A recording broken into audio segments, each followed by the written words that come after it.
ফটকে নেই কোনো লেখা, অন্য কোনো স্থানেও নেই শিলালিপি, সরকারের কাছেও নেই ইতিহাস সম্পর্কিত কোনো কাগজপত্র। লোকমুখে প্রচলিত মসজিদটি এক রাতে তৈরি করেছিল জিনপরীরা। সে সময় জিনরা সাপের বেশে মসজিদে অবস্থান করত। স্থানীয় জনশ্রুতি অনুযায়ী 15 শতকে আর প্রত্নতত্ত্ব অধিদপ্তরের তথ্য মতে 18 শতকে নির্মিত হয়েছে মসজিদটি। রাজশাহী জেলার দুর্গাপুর উপজেলার মারিয়া গ্রামের নাম অনুসারে মসজিদটির নাম কিসমত মারিয়া মসজিদ। প্রাচীন স্থাপত্য শৈলীতে নির্মিত মসজিদটির উপরে রয়েছে 3টি গম্বুজ, চারদিকে আছে 4টি কারুকাজ সম্পন্ন পিলার। মসজিদটির ক্ষয়ে যাওয়া দেয়ালে এখনও শোভা পাচ্ছে নান্দনিক শিল্পকর্ম। আছে মুসলিম ঐতিহ্য পোড়ামাটির টেরাকোটা। দেশের অধিকাংশ প্রাচীন মসজিদের পাশে পুকুর বা দিঘি থাকলেও এখানে ব্যতিক্রম। মাঠের মধ্যে স্থাপিত মসজিদটির নেই কোনো জলাধার। বিকাশ পেমেন্টে 10,000 টাকার বেশি অফার। শপিং চলছে তো। মসজিদটা আয়করে ছোট, জায়গা ভিতরে ছোট, হয়তো একটু বড় করলে ভালো হতো।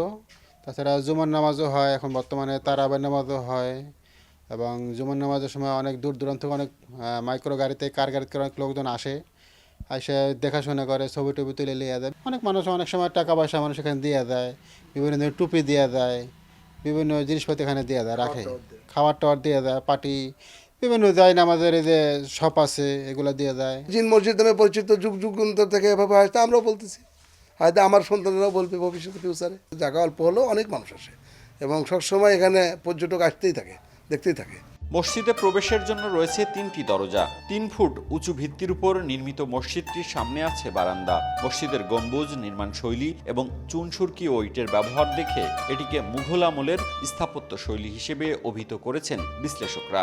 যেহেতু এটা বহুদিন যাবৎ পরিত্যক্ত অবস্থায় পড়েছিল, এখানে কেউ ব্যবহার করতো না, যার ফলে সাধারণ পাবলিক মনে করতে এটা জিনে নির্মাণ করেছে, কিন্তু আসলে তা নয়। এটা অষ্টাদশ শতাব্দীর দিকে, সেই সময় অর্থাৎ মোগল আমলের শেষ পর্বের দিকে, নবাবী আমলে এই বৃহত্তর রাজশাহী জেলায় প্রচুর এরকম 3 গম্বুজ, 1 গম্বুজ মসজিদ কিংবা দরগা টাইপের অনেকগুলো আমরা দেখতে পাই। তার মধ্যে এইটা একটা। তো এই মসজিদটা 3 গম্বুজ বিশিষ্ট মসজিদ এবং 4 কর্নারে 4টা টাওয়ার আছে, এটা বুরুজ, এবং বুরুজের উপরে মোগল আমলের যে সমস্ত বৈশিষ্ট্য সেগুলো সবই এখানে বিদ্যমান। তবে এর সঙ্গে সংযোগ স্থাপন করছে যেটা, যে পশ্চাৎ দিকে যদি আমরা দেখি যে 3টা মিহরাবের পিছন দিকে এবং জানলার উপরে চৌচালা ছাদের মতো সানশেড তৈরি করে দেওয়া আছে। এইগুলো ঠিক এই মসজিদগুলোর নির্মাণকাল হলো অষ্টাদশ শতাব্দীর শেষের দিকে। তার মানে 1757 সালের পরে যে ব্রিটিশ ইস্ট ইন্ডিয়া কোম্পানি যখন শাসন প্রতিষ্ঠা করলো, সেই সময়ও যদিও শাসকরা ছিল ব্রিটিশ ইস্ট ইন্ডিয়ান, কিন্তু স্থাপত্য নির্মাণের ক্ষেত্রে মোগলদের যে মসজিদ নির্মাণের যে বৈশিষ্ট্যগুলো সেগুলো চলমান ছিল, এবং সেই সময় এই মসজিদগুলা, এই ধরনের ইমারতগুলা নির্মাণ করা হয়েছে। মসজিদের দক্ষিণে রয়েছে একটি দোতলা স্থাপনা, যা বিবির ঘর নামে পরিচিত। বিশ্লেষকরা বলছেন, সেই আমলে বেশিরভাগ মুসলিম নবাব ছিলেন শিয়া সম্প্রদায়ের।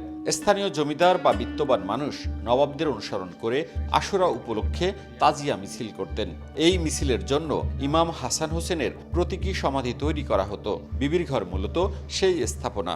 মুর্শিদাবাদের নবাবরা ছিল সব শিয়া, এবং শিয়ারা তাজিয়া মিছিল বের করতো, এবং তাজিয়া মিছিল বের করার সময় ওরা করতো কি, ওই সমাধি, অর্থাৎ ওই যে হোসেন হাসানের যে সমাধি, তার একটা নকল সমাধি, গংরা বলতো ওটাকে, দিয়ে কাগজ দিয়ে তৈরি করতো বা ইয়ে দিয়ে করতো, তার জন্য একটা করে ইমারতও তৈরি করতে পারে, 1 গম্বুজ বিশিষ্ট কিংবা ওইরকম দোচালা ইমারত তৈরি করতো।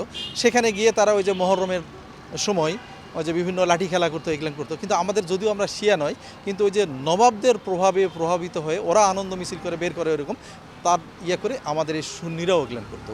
এবং এখানে হয় ওই যে নবাবদের কিছু পৃষ্ঠপোষকতা, অথবা জমিদাররা ওইরকম উৎসাহিত করতো এদেরকে করার জন্য। ঠিক সেই কারণে হয়তোবা এই ধরনের একটা ইমারত সেখানে নির্মাণ করা আছে। বর্তমানে মসজিদটি সংস্কার করে রক্ষণাবেক্ষণ করছে বাংলাদেশ প্রত্নতত্ত্ব অধিদপ্তর। মওদুদ রানা, সময় সংবাদ, রাজশাহী।